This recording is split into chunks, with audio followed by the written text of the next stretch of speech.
Hello, this is Forest of Oak, Lesson 4, Wheel of the Year.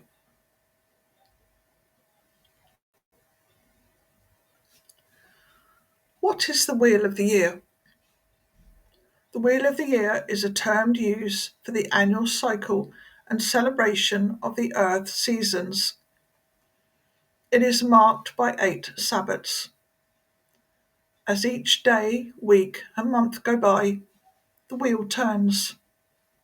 It creates a never-ending cycle of life, death, and rebirth. The basic Wheel of the Year was devised in the mid-20th century, covering Samhain, Imbolc, Beltane and Lughnasadh, which were based on the Celtic festivals. The summer solstice and equinoxes were named in the 1970s, creating the Wheel of the Year that we now know. The Wheel of the Year consists of 8 festivals, which we call Sabbats, each celebrating the turning of the solar year and the changing of the seasons. The 8 Sabbats are divided into lesser and greater Sabbats.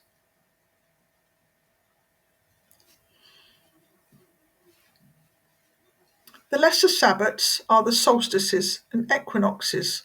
They are known as Ostara, which is the spring equinox, Letha, which is the summer solstice, Mabon, which is the autumn equinox, and Yule, which is the winter solstice. The lesser Sabbats form the quarter points of the year, and when they are placed on the wheel, they form a cross. The remaining 4 Sabbats, Imbolc, which is the peak of winter, Beltane, which is the peak of spring, Lughnasadh, peak of summer, and Samhain, peak of autumn, fall on cross quarter days, and are known as the Greater Sabbats or the fire festivals. In the northern hemisphere, Samhain, winter, falls between October the 31st and November the 1st. Imbolc, spring, 2nd of February. Beltane, summer, 1st of May. Lammas or Lughnasadh is autumn, and that is on the 1st of August. Yule, the winter solstice, which is also the shortest day, that falls around the 20th to the 23rd of December. Ostara, the spring equinox, is equal day and night, is what equinox means, and that is the 20th to the 23rd of March. Letha, the summer solstice, which is also the longest day, that's around about on the 19th to the 22nd of June. And Mabon, which is the autumn equinox, again that means equal day and night, and that is from the 20th to the 23rd of September. If you live in the southern hemisphere, the seasons are opposite to the northern hemisphere. As such, you may prefer to work with the energies according to the season, and the Sabbats would be shifted by 6 months, and they will become Samhain, which is winter, and that will be on May the 1st. Imbolc of spring will be on August the 1st. Beltane, summer, November the 1st. Lammas, which is autumn, and that will be on February the 1st. And Yule, which is the winter solstice, that is normally June to the 20th to 23rd. Ostara, which is the spring equinox, that's September the 20th to the 23rd. Letha, or the summer solstice, December the 20th to the 23rd. And Mabon, which is the autumn equinox, which will be in March the 20th to the 23rd.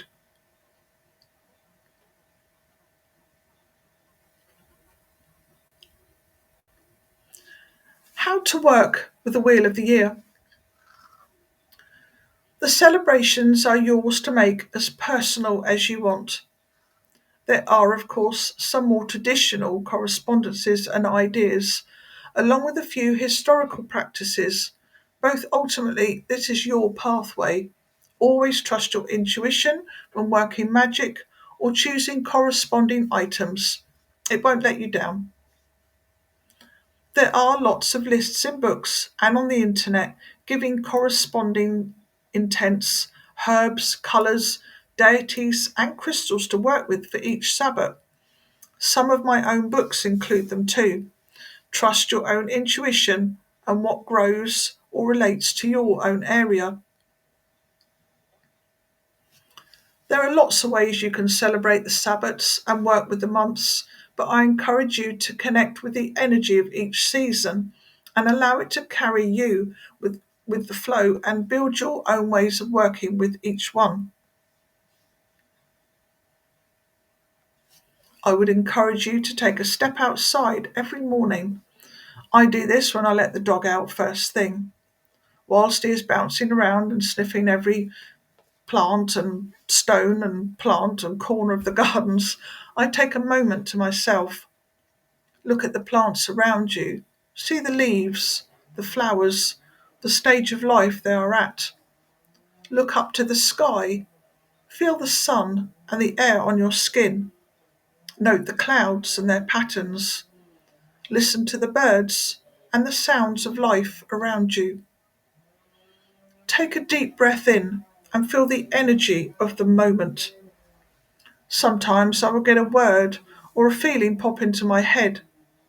Occasionally, I even get a message about what magic to work or tasks to take on that day. Most importantly, I am connecting with Mother Nature and the energy that she provides. Watching, looking, listening, and feeling the moment that nature is in. My recommendation would also be to get to know your area, not just in the ordinary sense of going for walks and finding out where everything is, but delve into the history. With so much information available at our fingertips, it is easy to source the history and folklore of any one place. Find out what has happened in your area over the past few centuries. What history does it hold? What folk stories or myths are associated with it? Connect with the energy of the land that is beneath and below your feet. Make that interaction with the ancestors that came before you. Also, seek out the spirit of place. Every location has them. The spirits or energy of the place, whether it is a field, a forest, a shopping mall, or a car park. Even modern buildings and spaces will have a spirit or an energy that you can connect with. Not only will it help you understand your local area, it will also aid you in feeling comfortable, connected, and at home with the land.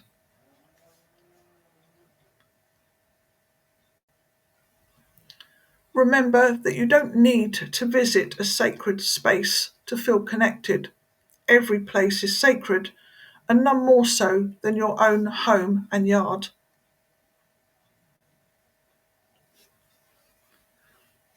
Seasonal connection. One of my great passions is eating seasonally. I believe that sourcing local and seasonal produce has so many benefits. Not only does it support local and independent suppliers and traders, but seasonal produce is much cheaper and tastes better.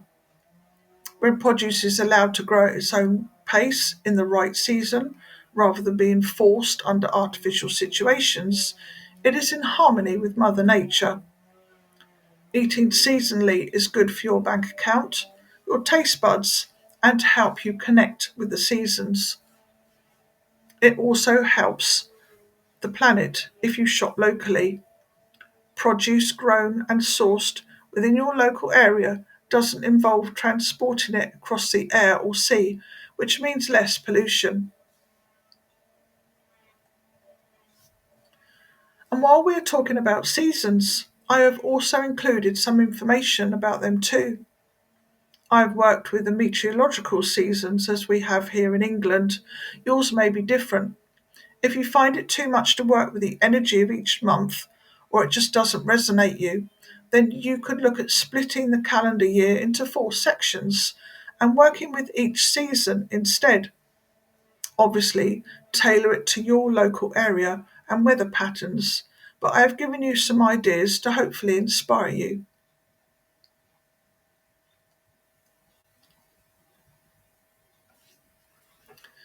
Make it yours. There are many different pagan pathways and indeed traditions within. Each one has its own beliefs and guidelines. My own is that of a pagan kitchen witch. I work with the old gods that hail from the land I live on. As such, I focus primarily on working with the deities from ancient Britain, but you must be drawn by your own journey to work with gods or nature spirits that have meaning to you.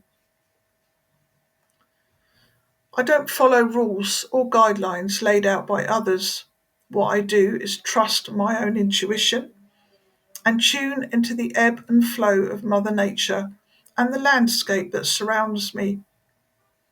Whilst the Sabbats are a wonderful way of separating the year and giving us a good excuse to celebrate, I would gently push you to make it more personal to you and your own journey. I wholeheartedly encourage you to create your own way of working with the seasons, the Sabbats, and the months. These will differ for each country, county, state, town, or city. The weather and the seasons also change with each passing year. I believe the key to riding the ebb and flow is to connect with the source, trust your intuition, connect with the land, celebrate and enjoy the journey. Most importantly, make it your own. I don't want you to reinvent the wheel. Actually, that's exactly what I encourage you to do. The calendar.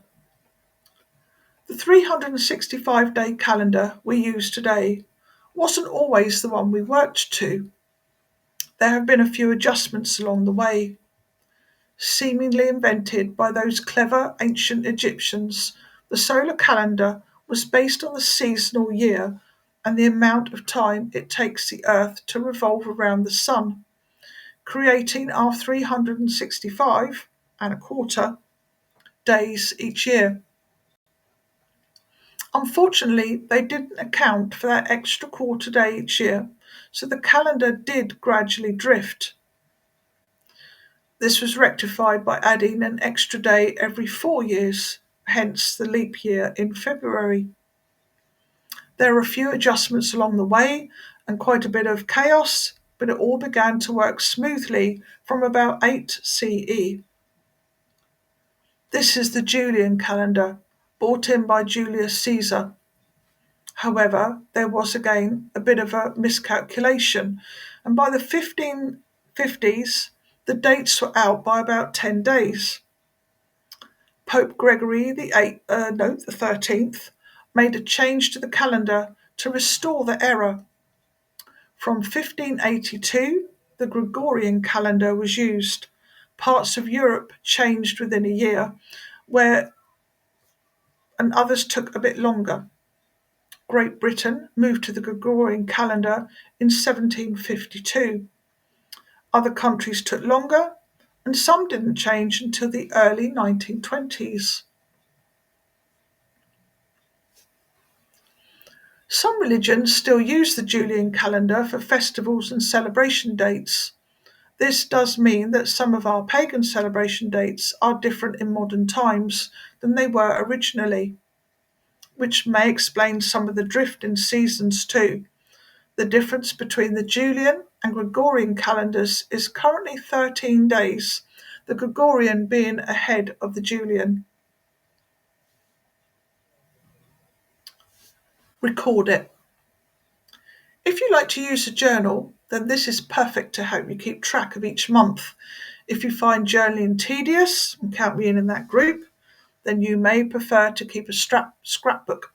Either way, it really does help to keep a record of each month for you to document the seasons and to help you connect. It also gives you a record to look back on each year and compare the changes. You don't need to write an essay, just make a few notes each day or each week, noting down what the weather is like and what is happening in nature. You could take photographs and upload them online to keep a record of what you have seen, where, and when. Print out photos and stick them in a notebook with dates and places. If you are arty, you could sketch images of plants, animals, and trees as they blossom and fruit. If videoing is your thing, how about keeping a video journal of your explorations? It also helps to make a note of the energies you feel each time, and this will help you connect with the flow of magic throughout the year.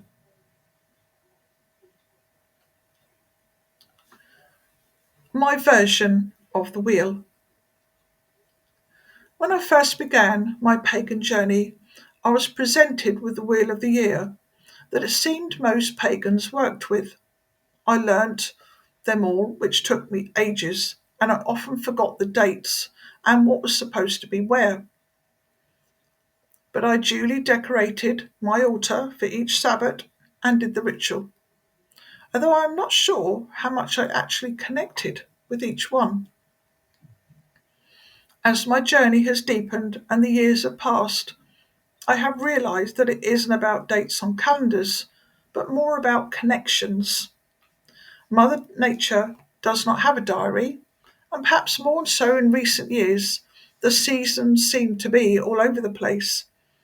The energies will also change depending on where you are in the world and how your seasons work. The Wheel of the Year is the format you are probably familiar with, and that is fairly modern and was created in England.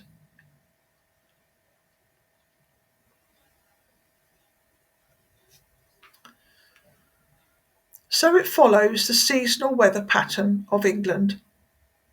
Although even in our small country, the weather and temperatures vary from area to area. But not everyone in the world will be able to relate to these calendar dates and their meanings. Some places in the world have 4 definite seasons, as we do in England, and some don't. The Northern Hemisphere is obviously completely opposite to the Southern Hemisphere. Whilst we have the summer, they have their winter. Follow your local weather system and landscape. I encourage you to bend the rules of the wheel or even change them completely. It is one of the reasons why I break down the year into months and why I extend the Sabbats over a series of weeks rather than just 1 or 2 days.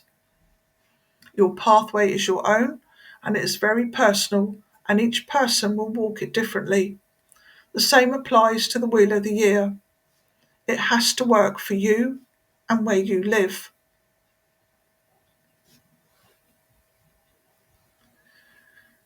A huge part of being pagan is the connection between us and the ebb and flow of the earth. The connection is fluid and helps us find our way. I wholeheartedly believe you should follow the wheel in your own way, also depending on your own culture and celebrations in your area. I believe it is entirely possible and in fact should be encouraged to merge these together. Christmas is a good example for me. I celebrate with my non-pagan family and just mix up through traditions. The same with those that follow other religions or are part of a specific culture. Take those practices and traditions and merge them. If you and your family are Christian or Jewish, for instance, meld those celebrations, dates, and practices together with your witchcraft or pagan journey.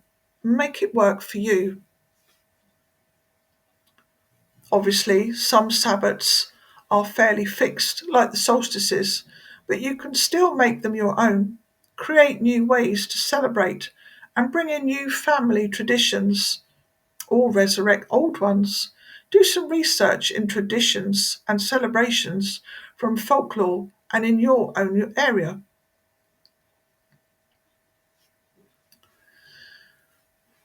Don't do things if they don't feel right to you. Don't go through the notions just because everyone else is doing it. You shouldn't feel the need to celebrate the first harvest on a certain date if it hasn't happened in your area yet. The harvests in your location will also be specific to produce. It might be wheat or barley, but it could be mangoes and pineapples, the latter being unheard of in the south of England where I am. But follow your connection and tailor it and in your celebrations to what is going on in your area. And if you miss a Sabbath, don't beat yourself up. You won't be struck down by the gods. Really, you won't. For me, the most important part of this journey is the connection. By noticing what the weather and nature are doing, you form a bond. Make that connection with the land you live on. You are in tune and in touch with Mother Nature, and that is a true gift. I would like to encourage you to connect with the energy and seasons in your own location, but more specifically, to connect with the energy of each day, to watch and listen, to bring your own energy in line with that of Mother Nature around you. Not just one day.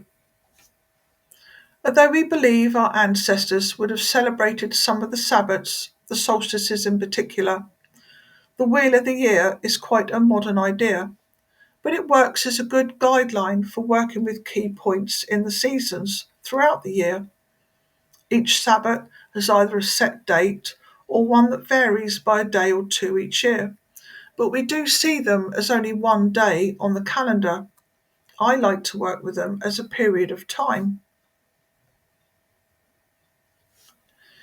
Using one of the most popular Sabbats as an example, Samhain is celebrated on the 31st of October each year. However, most of us crack open the Halloween decorations a couple of weeks beforehand, sometimes more. For me, this works for each Sabbath. There's the build up of energy before the event, and then a calming down of the energy afterwards. Each Sabbath flows nicely into the next one, with a handing over of the energies as the next one approaches. I like to break it down to months. Each month has its own unique energy, so I work with that. Sometimes I work with the energy of each week or even each day as well. I liken the energy of the Sabbats to the phases of the moon, the waxing phase in the weeks beforehand, the full energy on the calendar date of the Sabbath, and then the waning phase in the dates afterwards. Homework 1. Wheel of the Year. Links to recordings of our live online rituals for each Sabbath are in the further study section below. We would, of course, love you to celebrate all of the Sabbats with us. However, for the purpose of this lesson, please choose 2 Sabbats and write correspondences for each, and you don't have to wait for the Sabbath to arrive. Think about what is going on in the area around you at the point of the wheel. What flowers are growing? What colours can you see? What scents can you smell? And come up with a list of correspondences for yourself. Don't research them in the book. They will have more meaning to you if they come from your heart. If you have not celebrated the Sabbats before, look at the dates and the time of year they fall and write the correspondences for that month in the year.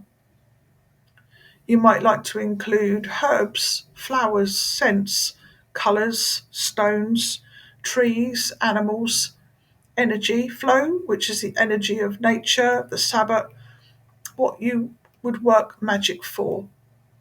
We have included worksheets at this end of this lesson to assist you, and they will be in the lesson PDF. What ways would you like to, or do you celebrate the Sabbats? 2. Connecting with Mother Nature. Go out each day, even if it's just standing on your back doorstep. Feel the energy around you. What is happening in the world around you? How does the energy of the day feel to you? Do you notice anything new? A plant, for example. Keep a record of your thoughts for at least a week. 3. Wheel of the Year. If you've studied witchcraft or a pagan path previously, you are probably familiar with the Wheel of the Year. How do you feel about falling off the wheel and tailoring it to your own area and practice? Do you still feel it fits with your practice? If you are new to the path, how do you initially feel about the Wheel of the Year? It's all personal preferences, so there is no right or wrong answer here. 4. Make a nature mandala. Go for a walk and collect things to make your mandala. Leaves, flowers, stones or sticks. See what nature provides for you.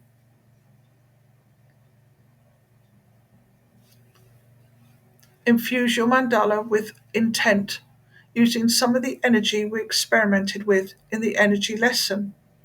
This could be for blessings, for healing, for prosperity, etc. And if the weather isn't helpful, try creating a mandala indoors. Use household items or things from your kitchen cupboards. Take a picture of your creation and share it with us. 5. Folk traditions. Do some research for the town, city, or country, or state, or the county that you live in. Are there any folk traditions that you can find?